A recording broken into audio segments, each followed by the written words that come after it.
몇 주 전에 이 세상의 모든 것들은 두 개의 권위 아래 있다라고 하는 말씀을 드린 적이 있습니다. 죄의 권세 아래, 죄 아래에 있다라고 하는 것과 은혜 아래에 있다. 죄 아래에 있다, 은혜 아래에 있다. 이 두 가지 권위 아래에 있다고 말씀을 드렸습니다. 죄 아래. 그 죄 아래에 있다라고 하는 것은 오늘 본문 말씀에 나오는 것처럼 율법 아래에 있는 것입니다. 죄 아래에 있다라고 하는 말은 율법 아래에 있다는 말입니다. 율법 아래에 있다라고 하는 말은 심판 아래에 있다는 말이고, 심판 아래에 있다라고 하는 말은 정죄 안에 있다는 말이죠. 그래서 이게 다 연결이 되는 것입니다. 하나님의 은혜 아래에 있다, 하나님의 나라에 있다, 하나님의 권세 아래에 있다. 반대로 죄 아래에 있다, 사탄 아래에 있다, 그리고 율법 아래에 있다.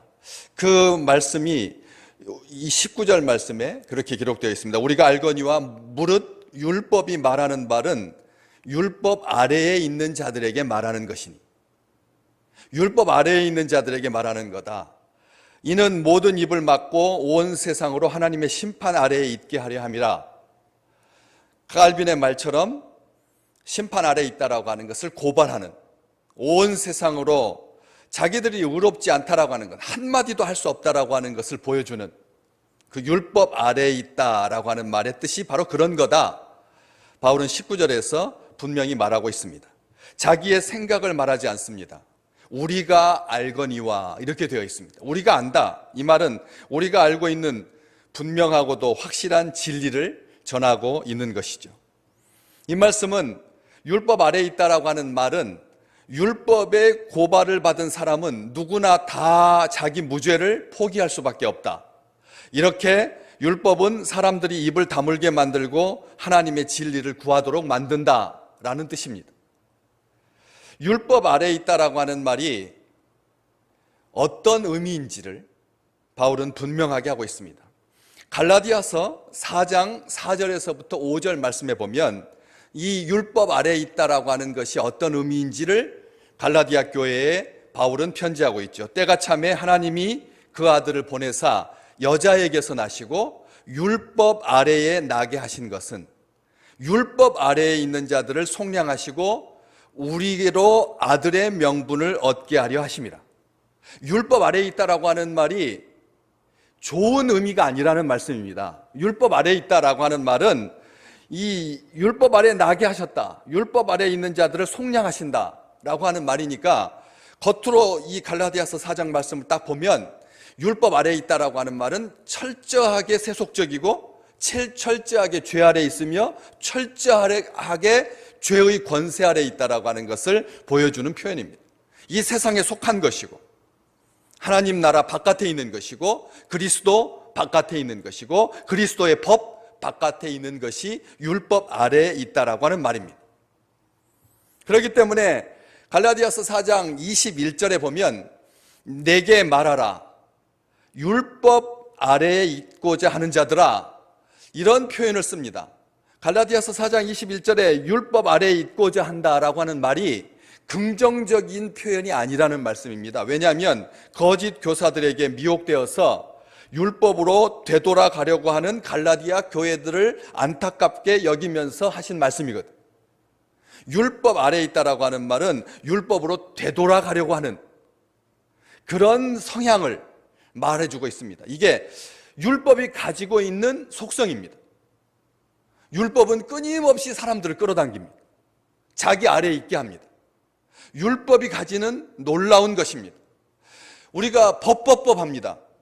그런데 법이 세상의 물정을 따라가지 못합니다.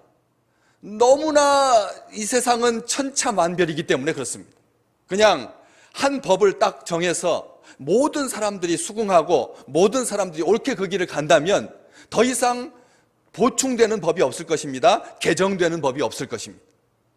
그런데도 불구하고 5년 주기로 3년 주기로 헌법이든 무슨 규칙이든 규정이든 법률이든 규례든 계속 바뀝니다. 이것은 무엇을 의미합니까? 사람들이 그 법대로 살지 않고 그 법을 미꾸라지처럼 요리조리 빠져나갈 궁리를 하기 때문에 그것을 막기 위하여 법을 새롭게 제정하고 법을 개정하는 것이죠. 그런 것처럼 율법도 마찬가지라는 겁니다. 율법이 하나님께서 주신 613가지 금지명령, 613가지 금지명령에 대해서 사람들이 그 말씀만 잘 지키면 될 것을 거기에다가 하나님께서 말하지 않은 것까지 더 보태서, 그래서 무화과 나무 열매 두 뭉치, 2개보다 더 무거운 것을 가지고 안식일날 걸어 다니면 그것은 죄다, 안식일을 어기는 거다, 이런 식으로 규정을 자꾸 만들어내고 양산하게 돼요. 그래서 끊임없이 율법 아래에 있게 되는 것입니다. 사람들은 율법을 벗어날 수가 없는 것입니다. 율법의 속성입니다. 율법은 사람들의 필요를 자꾸 끌어당기는 그런 강력한 속성이 있는 것이죠. 그래서 율법으로 되돌아가려고 하는 것입니다. 우리들 또한 그렇기 때문에 율법에 대해서 긍정적이기보다는 부정적인 생각을 갖기 쉽습니다. 왠지 고리타분하고 이미 지나간 것이고 유대인에게나 해당되는 것이고, 과거는 율법의 시대였을지 모르지만 지금은 은혜의 시대이고 때문에 구약 성경 말씀은 지나간 것이고 신약만 열심히 끊임없이 반복해서 제대로 잘 알면 된다, 이런 생각들이 우리의 심정 속에, 우리의 생각 속에 은연히 자리하고 있습니다. 그런데 바울은 오늘 본문 말씀 아닙니다. 31절 말씀 밑으로 쭉 내려가 보시면 31절 말씀에 뭐라고 말합니까? 그런즉 우리가 믿음으로 말미암아 율법을 파기하느냐? 그럴 수 없느니라. 도리어 율법을 굳게 세우느니라. 이렇게 말하고 있습니다. 믿음이 좋다고 하여서, 믿음의 시대라고 하여서, 은혜의 시대라고 하여서 율법의 효용 가치가 떨어져서 파기해버릴 수 있느냐? 그럴 수 없다. 율법을 오히려 굳게 세운다라고 하는 표현을 씁니다. 이 굳게 세운다, 다시 말하면 율법은 죄를 알고 깨닫게 하기 위해서 계속 필요하고, 그리고 더욱 굳게 세워져야 한다는 말입니다. 성 어거스틴은 신약은 구약 속에 감추어져 있고 구약은 신약 속에서 드러난다는 말을 남겼습니다. 신약과 구약은 바로 그런 의미입니다. 구약은 율법을 대표하는 것이죠. 그렇기 때문에 율법은 선합니다. 왜냐하면 율법은 하나님 나라의 법이기 때문에 그렇습니다. 구원받은 하나님의 백성들에게 하나님의 뜻을 알려주고 하나님의 거룩함을 닮아가도록 주신 선하고 거룩한 하나님의 법인 것이죠. 하나님을 사랑하고 경외하도록 오직 하나님께 집중하고 자기의 의가 아니라 하나님의 의를 구하는 자로 살라고 주신 것이 율법 아닙니까? 그렇기 때문에 율법은 더럽지 않습니다. 율법은 악한 게 아닙니다. 사람들이 그 율법 아래에 있으면서 율법으로 되돌아가려고 하고 율법에다가 무언가를 보태려고 하니까 문제인 거지, 하나님께서 주신 율법은 완전한 것입니다. 그렇기 때문에 우리 주님께서도 말씀하셨지 않습니까? 나는 율법을 폐하러 온 것이 아니다. 율법을 폐하려 온 것이 아니다. 율법을 완성하려고 왔다. 이렇게 말씀하셨습니다.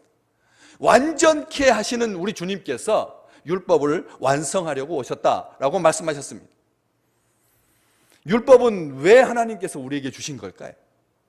율법 아래에 있는 사람들에게 율법을 하나님께서 주신 이 말씀은 왜 하나님께서 율법을 주셨을까요? 갈라디아서 3장 19절 말씀에 보면 사람들이 범법함으로 말미암아 율법을 더하여 준 것이다 라고 바울은 설명합니다. 사람들의 범법함으로 말미암아, 죄를 지음으로 말미암아, 법을 어김으로 말미암아 하나님께서 우리에게 더하여 준 것이다. 또 뿐만 아니라 로마서 5장 20절 뒷장으로 더 쭉 넘기시면 5장 20절에 보면 율법이 들어온 것은 범죄를 더하게 하려 함이라 라고 하는 표현이 나옵니다. 율법이 들어온 것은 범죄를 더하게 하려는 것이다. 갈라디아서에서는 범법함으로 더하여진 것이다. 이 말은 무슨 뜻입니까? 감추어져 있는 죄를 율법으로 드러내서 죄인인 것을 깊이 인식하고 고백하게 하기 위해서 하나님께서 율법을 주셨다는 것입니다.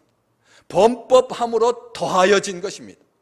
원래 하나님은 율법을 우리에게 주실 의향이 없으셨습니다. 하나님의 의지와 하나님의 뜻을 잘 알고 하나님과 동행하면서 하나님의 동산에서 하나님과 함께 사는 것, 거기에는 율법이 필요가 없었습니다. 아담과 하와에게는 율법을 주시지 않았습니다.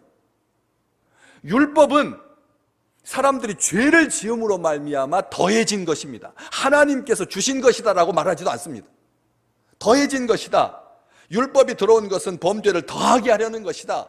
이 두 말을 통해서 온 세상 모든 사람을 죄 아래 있다고 율법이, 법이 선언함으로써 사람들로 하여금 자기 의를 의지하지 아니하고 복음이 약속하고 있는 예수 그리스도를 믿음으로 말미암아 약속된 유업을, 생명을 얻게 하려고 하나님께서 우리에게 주신 것이죠. 더 이상 자기 의를 의지하지 아니하고 죄가 무엇인지 깨닫고, 그래서 하나님의 의를, 그리스도의 의를 덧입을 수 있도록 하나님께서 율법을 우리에게 주신 것입니다.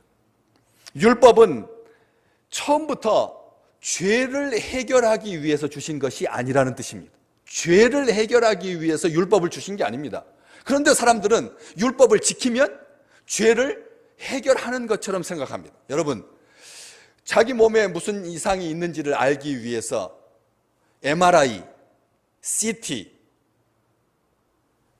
그리고 청진기, 이런 의료 장비들을 이용합니다. 이런 의료 장비들은 우리 몸속에 무언가 자라서는 안 될 것, 정상적이어야 되는데 이상적인 것, 이상한 것들, 정상보다 더 큰 것들, 더 작은 것들을 살피는데 하나님께서 도와주셔서 하나님께서 선물로 주신 지식을 가지고 사람들이 만들어낸 장비입니다. MRI가 암을 치료하지 못하는 거예요. MRI가 우리를 치료하는 것 아닙니다. 암을 발견하는 것이죠. 그래서 어떻게 치료해야겠다라고 하는 도움을 주기 위한 수단이지, 의료 장비가 우리의 질병을 치료하는 것 아니지 않습니까? 똑같습니다. 율법은 죄를 해결할 수 없습니다. 율법이 해결하는 것 아닙니다. 율법은 죄를 깨닫게 할 뿐입니다. 오늘 20절 말씀 함께 보시겠습니다. 그러므로 율법의 행위로 그의 앞에 의롭다 하심을 얻을 육체가 없나니 율법으로는 죄를 깨달음이니라. 바울이 율법으로는 죄를 깨닫는 거다. 율법이 주어진 가장 중요한 임무는, 목적은 죄를 드러내기 위해서다. 죄인임을 깨닫게 하기 위해서다라고 말하고 있는 것입니다. 로마서 7장 7절에도 바울은 이렇게 말합니다. 율법으로 말미암지 않고는 내가 죄를 알지 못하였다. 바울이 한 말입니다. 율법으로가 아니면은 내가 죄를 알지 못했다. 이 말은 내가 죄를, 율법이 왔기 때문에, 율법 때문에 죄를 알게 되었다는 뜻입니다. 그렇게 열심을 가지고 살았던 바울인데, 그렇게 충성을 다했던 바울인데도 불구하고 율법이 없었다면 무엇가 죄고 무엇가 선인지 알지 못했다는 말입니다. 겸손한 표현이면서 우리에게 중요한 도전을 주는 말씀입니다. 또 한 군데 더 있습니다. 5장 13절, 로마서 5장 13절에도 바울은 이렇게 말합니다. 죄가 율법 있기 전에도 있었지만, 죄는 율법이 있기 전에도 있었습니다. 그런데 율법이 없을 때에는 죄를 죄로 여기지 아니하느니라. 바울이 한 이 말을 기억하십시오. 율법이 있기 전에도 죄는 있었습니다. 그러나 율법이 없을 때에는 죄를 죄로 여기지 못한다는 거예요. 율법이 있어야 이게 죄구나 하고 깨닫게 되고 죄로 여기게 되는 것이죠. 사람들은 자신이 죄인이 아니라고 하는 것을 끊임없이 주장합니다. 나는 죄인이 아니다는 거예요. 나는 죄가 없다는 거예요. 적반하장도 유분수지 하면서 어떻게 나를 죄로 걸려고 하느냐, 죄로 걸려고 하는 너는 깨끗하냐 해가지고 물 타고 희석화시키고, 그래서 온통 다 평균 수준이 낮아지게 하는, 이게 하나님의 목적이 아니거든. 지난주에도 말씀드렸지만 우리가 평상시에 하나님을 향해서 올곧게 신앙생활을 잘하고 예배를 사모하고 선교하고 교육하고 서로 봉사하고 섬기는데 충성스러웠다면 세상이 우리 교회를 향하여서 욕하는 것에 대해서 분명하게 나가야 합니다. 분명하게 나가야 되죠. 그런데 그런 말을 못하게 됐습니다. 못합니다. 어떻게 할 수가 있습니까? 우리가 그렇지 못했는데요. 우리는 늘 하나님 앞에 조심스럽고 죄송한, 뭔가 조금 잘 되는 것 같으면 막 세상을 다 얻은 것 같이 하고, 뭔가 조금 하나 둘씩 빠져나가면 마치 지옥에 있는 것처럼, 하나님이 없는 것처럼 살았지 않습니까? 그렇기 때문에 하나님은 죄가 없다고 주장하는 어리석은 사람들을 잠재우기 위해서 율법을 주신 것이다. 바로 그때 율법이 죄를 드러내고 노출시키는 역할을 하는 것입니다. 칼빈의 말대로 범죄가 명백해지도록 율법이 주어졌고, 이러한 방법으로 사람들이 죄악을 인정하도록 만드는 것이죠. 율법은 우리를 죄로 인해 좌절하고 절망하고 탄식하게 만듭니다. 율법을 지키려고 하면 할수록 그렇습니다. 여러분, 아무리 이 세상에 있는 법을 어떻게 다 지킬 수가 있습니까? 다 지킵니까? 못 지킵니다. 우리는 법을, 세상의 법도 다 못 지킵니다. 다른 사람들이 안 보고 넘어가면 그만인 줄 압니다. CCTV가 온 나라에 지금 다 장착되어 있습니다. CCTV가 다 있습니다. 그런데도 사람들은 그것을 조심하는 사람들, 그 앞에서만 조금 조심합니다. 저는 그 교통 앱 어플리케이션 가운데 과속을 알려주는 그 어플리케이션 아주 나쁘다고 저는 생각합니다. 과속을, 이게 무슨 뜻입니까? 이 어플리케이션 없으면 자기가 평상시대로 80km, 100km로 달려야 하는 도로에서 그 규정 속도로 잘 진행한다면 그런 어플리케이션 아무런 소용짝이 없을 텐데, 카메라 300m 전입니다, 500m 전입니다 딱 알려줘가지고 그 앞에서만 쫙 줄이고, 그거 딱 벗어나면, 땡 지나고 나면 마치 경주를 하듯이 부릉 하면서 저는 그 카메라 뒤쪽에도 카메라를 달았으면 좋겠어요. 앞쪽에만 감시하는 것이 아니라 뒤쪽에도 한 1km까지 그 차가 제대로 그럼 여지껏 한 것처럼 정말 평상시대로 잘 지키고 있는지 뒤를 감시하는 그런 카메라가 나와야 합니다. 그 앞에서만 눈 가리고 아웅이죠. 앞에서만 눈 가리고 아웅이 한다는 것입니다. 그런 것처럼 이 율법이 죄로 인해서 지키고자 하는 사람에게는 절망하게 하고 탄식하게 하는 것이죠. 그런데 거기서 머물지 않는다는 것이 율법이 가지고 있는 축복인 것입니다. 그래서 우리 주님께서 기꺼이 율법 아래 나신 거죠. 탄식하는 가운데서 하나님의 약속을 기억하게 하는, 우리로 하여금 하는 약속의 성취자이신 예수 그리스도께 나아갈 수 있도록 그 길을 예비해 주는 놀라운 축복인 것입니다. 율법은 저주가 아닙니다. 율법은 우리로 하여금 죄를 깨닫게 하고 죄의 문제를 해결할 수 없음에 절망하게 하고, 때문에 나아가서 구원자이신 예수 그리스도를 갈망하게 만들기 때문에 귀한 것입니다. 루터는 말했습니다. 율법의 주요한 목적은 사람들을 선하게 하는 것이 아니라, 더 선하게 하는 것이 아니라 악하게 만드는 거다. 즉 율법은 죄를 드러내서 죄의 인식으로 사람들을 겸손하고 놀라고 쇠약하게 만들어서 약속된 복된 자손 예수 그리스도를 애타게 기다리고 있게 만드는 것이 율법이다. 율법의 주요한 목적은 사람을 더 선하게 만드는 것 절대 아니다. 악하고 악하게 만들어서, 율법에 진들리게 만들어서, 놀라게 만들어서, 쇠약하게 만들어서. 율법 정말 하나님의 법대로 살려고자 하면 모세 오경을 비롯한 구약의 율법들, 그리고 선지자들을 통해서 하나님께서 끊임없이 말씀해 주신 그런 하나님의 법대로 진심으로 오늘부터 살고자 하면 손가락 하나도 까딱하지 못합니다. 절대 그럴 수 없습니다. 법대로 살고자 하면 그때부터 심령이 쇠약해집니다. 아주 나약해집니다. 놀라게 됩니다. 이것도 죄였다니, 아니 수군수군하는 게 무슨 죄인가 라고 하면서 법대로 살고자 하면 그때부터는 모든 행동에 제약을 받게 됩니다. 눌리게 되어 있습니다.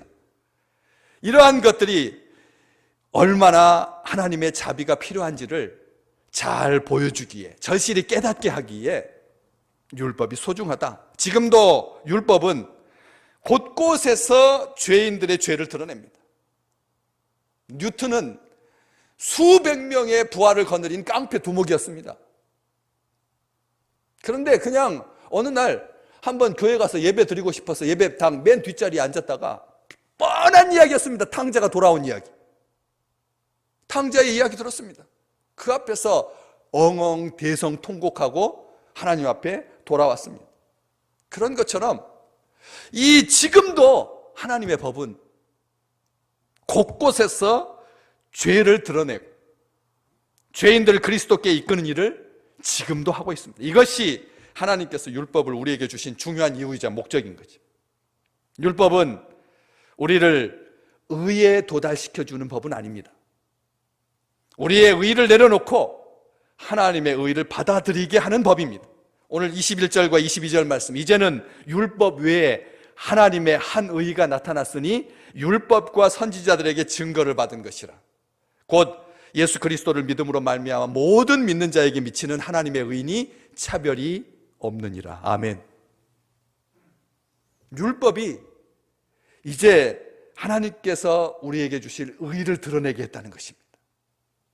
오늘 본문 말씀에 이제는 21절 말씀에 이제는 이렇게 되어 있는데 헬라어 원어 성경에 보면 앞에 부정접속사 but 그러나 라고 하는 말이 딱 자리하고 있습니다. 한국에서 이걸 번역하지 않았습니다. 그냥 이제는 왜 이 말이 더 급하니까 이게 더 중요한 거니까 그러나라고 하는 부정접속사를 빼고 이제는 이렇게 했습니다. 그러나 이제는 이게 원뜻입니다. 이제 지금을 강조하기 위해서 그러나 이제는 그냥 이제는 하면 이제는이 가장 소중하고 가장 획기적이고 가장 놀랍고 가장 큰 전환점이고 하나님의 의가 드러나는 놀라운 축복의 순간인데 놀라움의 순간이지만 앞에다가 그러나가 있음으로 말미암아 그 이제를 더욱더 강조하고 이전까지는 바울이 로마서 지금 우리가 쭉 읽어오고 계시는데 3장만 보더라도 절대 그럴 수는 없다. 이중부정 그럴 수 없느니라. 이중부정을 통해서 강조해 왔습니다. 하나님의 진리를 복음을 강조해 왔습니다. 그런데 이제는 뭐라고 말합니까? 그런 것은 다 끝나가고 이제는 이제 이중부정도 하지 않습니다. 사실만을 말합니다. 이중부정하지 않습니다.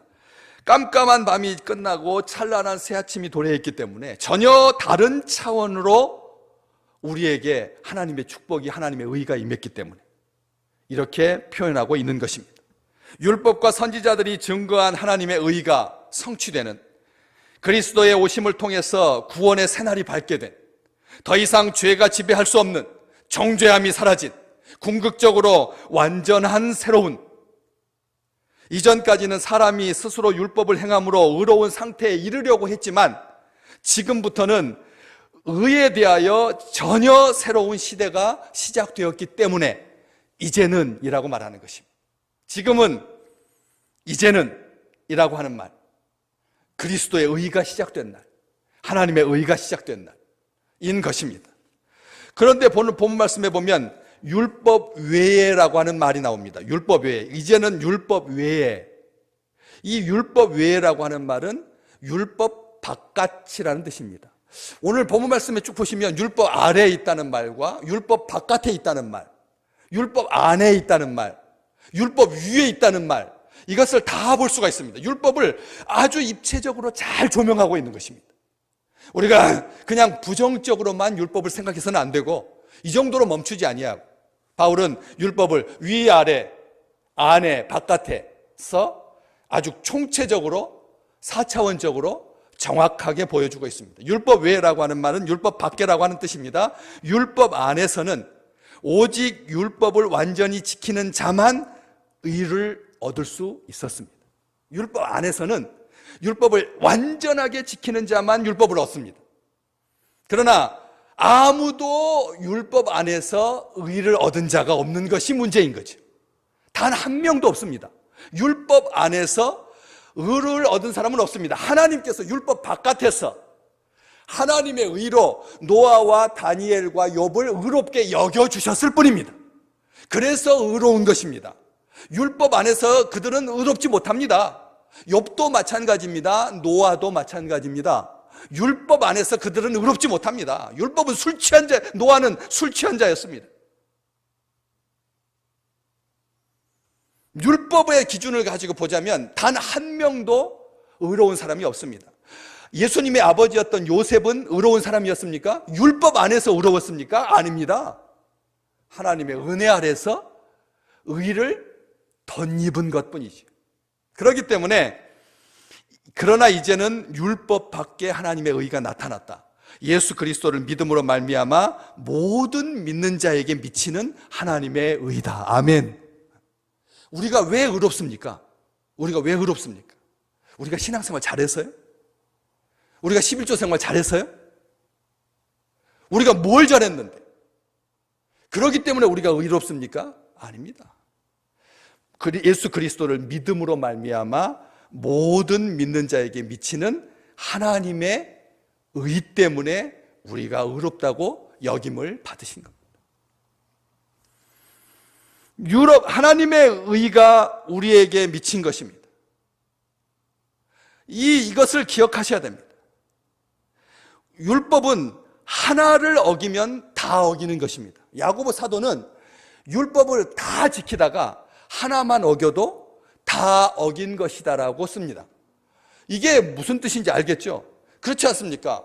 율법 안에서 의로운 사람이 다 지킨다라고 하는 것은 불가능한 것입니다. 말이 안 되는 거, 있을 수가 없는 것입니다. 아무도 율법을 지켜서 의롭게 된 사람은 없습니다. 하나님께서 예수 그리스도를 믿는 자들에게 믿음으로 말미암아 우리에게 믿는 모든 믿는 자에게 미치는 하나님의 의 때문에 우리가 의롭게 되는 것이죠. 그래서 이제는 율법 외에 하나님의 한 의가 나타났다라고 쓰고 있습니다. 이전에 없던 것이 새로 생겼다는 뜻이 아닙니다.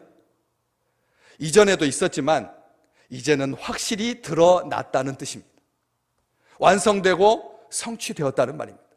믿음으로 의롭게 된다는 것, 믿음으로 의롭게 된다라고 하는 것, 율법을 지켜서 의롭게 되는 것이 아니라 믿음으로 의롭게 된다라고 하는 것, 이것이 과거에도 있었습니다. 그런데 우리가 몰랐습니다. 드러나지 않았습니다. 이제 나타난 것입니다. 과거에 있었다는 거 어떻게 알 수 있습니까? 오늘 본 말씀이 있습니다. 21절 그 후반부에 율법과 선지자들에게 증거를 받은 것이라. 율법과 선지자들에게 증거를 받은 것이라. 이게 과거에 분명히 있었다는 것입니다. 하나님의 의가.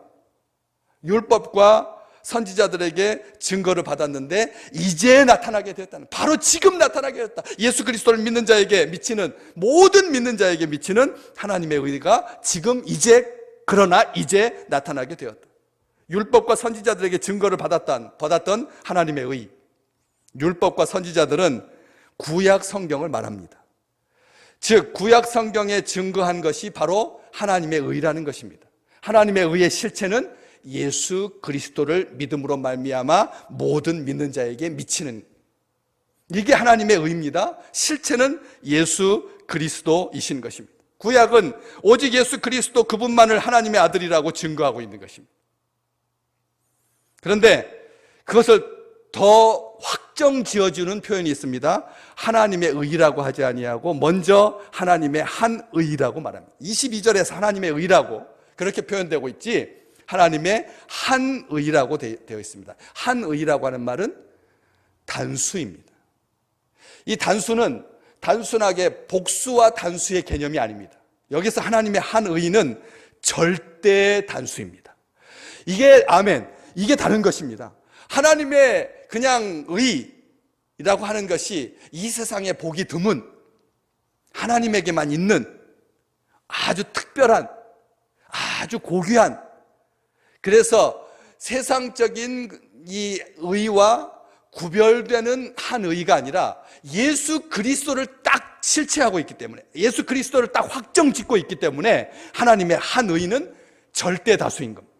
나중에 오늘 말씀 다 듣고 나셔서 성경책에다 하나님의 한 의의 그 한에다가 별표를 크게 치러 놓으십시오. 집에서, 가정에서 예배 드리고 있는 우리 모든 믿음의 식구들, 하나님의 한 의, 로마서 3장 21절 말씀 한에다가 별표를 그려놔요. 바로 예수 그리스도만을 의미하기 때문에 그렇습니다. 이 사람도 주시고 저 사람도 주시고, 2000년 전에 예수 그리스도 주셨다가 사람들이 실패하니까 999년경에 한 명 주시고, 1999년에 한 명 또 주시고, 2999년에 한 명 또 주시고, 이렇게 그때마다 한 명씩. 단수죠. 그때마다 한 명이니까 단수죠. 그런 반복되는 한 명이 아니라는 겁니다. 절대 유일의 단수인 겁니다. 사도행전에서 고백하고 있듯이 예수 그리스도 외에는 구원을 얻을 만한 다른 이름을 우리에게 주신 일이 없습니다. 이게 절대 단수인 것입니다.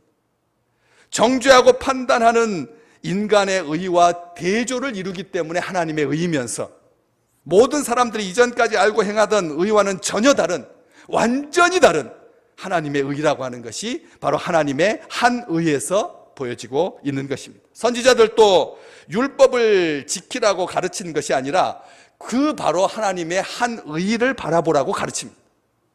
그 한 의는 예수 그리스도이십니다. 믿음으로 말미암는 의, 그 예수 그리스도를 믿음으로 말미암습니다. 우리의 의는 예수 그리스도를 믿음으로 말미암는 의입니다. 우리는 하나님의 한 의입니다. 하나님의 한 의의 혜택을 입어서 하나님의 한 의가 된 것입니다. 예수 그리스도의 의를 덧입어서 하나님의 한 의가 된 겁니다. 하나님의 의가 아닙니다. 자기 나름대로 나는 하나님의 의다, 이것을 말하는 게 아닙니다. 온전하게 하나님께서 기뻐하시는 의 중의 의, 하나님의 한 의입니다. 이것이 복음입니다. 복음은 하나님으로부터의 의, 하나님의 의를 드러냅니다. 로마서 1장 17절에 우리가 다 알고 있죠. 복음에는 하나님의 의가 나타나서 믿음으로 믿음에 이르게 하나니, 기록된 바 오직 의는 믿음으로 말미암아 살리라 함과 같으니라. 오늘 가정에서 예배드리고 있는 모든 믿음의 식구들, 우리 믿음의 식구들, 율법은 진단하고 복음은 치료합니다. 율법은 폐해진 것이 아닙니다. 율법을 피할 수 없습니다. 믿음이 있는 자마다 31절에 있는 것처럼 우리가 믿음으로 말미암아 율법을 파기할 수 있느냐? 그럴 수 없느니라.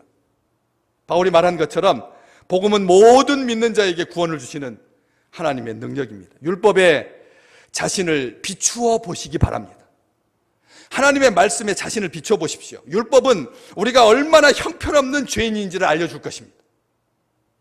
우리의 마음이 만물보다 거짓되고 부패함을 보여줄 것입니다. 율법을 행함으로 구원받을 수 없다라고 하는 것을 알고 더욱더 절망하게 만들 것입니다. 그런데 거기서 끝나지 아니야. 그 절망 가운데, 탄식 가운데서 하나님의 약속을 향하여서 나아갈 수 있게 하는 것이죠. 이게 믿음인 겁니다. 마틴 로이드 존스 목사님은 말했습니다. 믿음이 있는 사람은 더 이상 자신을 바라보거나 자신에게 기대를 거는 사람이 아니다. 그는 더 이상 과거와 현재, 미래의 자기 모습에 주목하지 않는다. 그는 주 예수 그리스도와 완성된 구원만 바라보고 의지한다. 이리 말씀하셨습니다. 오늘 이번 한 주간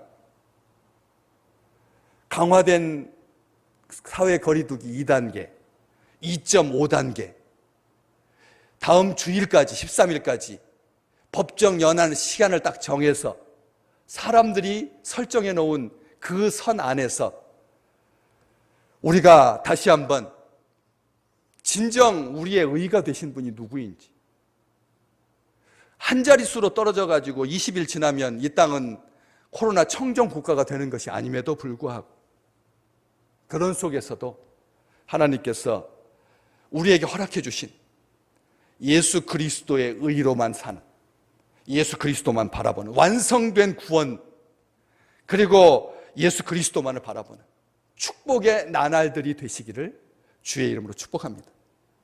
이제 세상에서 법을 규정함으로 말미암아 교회를 오고 가는 것이 결정되는 것이 아니라 하나님께서 주신 그런 놀라운 축복의 자리에 당당하게 서서 예수 그리스도와 동행하고 하나님의 의로만 사는 아름다운 우리 믿음의 식구들 되시기를 주의 이름으로 축복합니다.